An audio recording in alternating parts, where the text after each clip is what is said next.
This is the Transportation TV News Update. I'm Tony Dorsey reporting. Late Thursday afternoon, the Senate voted overwhelmingly to invoke cloture on the motion to proceed to S. 1813, moving ahead for progress in the 21st Century Act, known as MAP 21. In a show of bipartisan support, the measure was approved 85-11.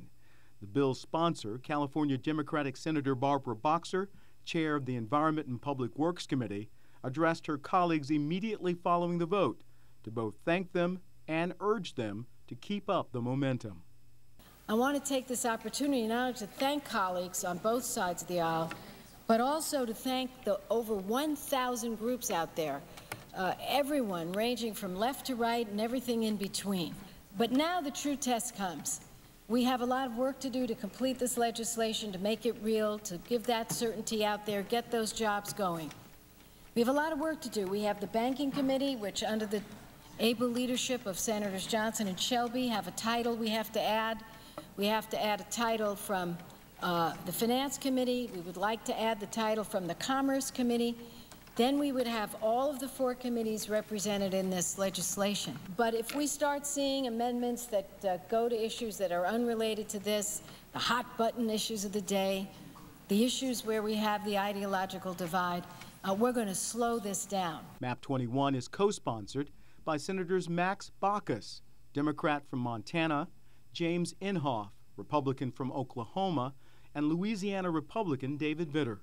The full Senate is expected to begin debating amendments to MAP 21 the week of February 13th. Meanwhile, the House version of a multi-year surface transportation reauthorization also took a step forward. The Committee on Rules announced Wednesday, February 8th, that any member wishing to offer an amendment for floor consideration of H.R. 7, the American Energy and Infrastructure Jobs Act of 2012, must submit copies of their amendment by 11 a.m. on Monday, February 13th. The Rules Committee will decide which amendments are accepted. No official word yet on when the full House will consider H.R. 7.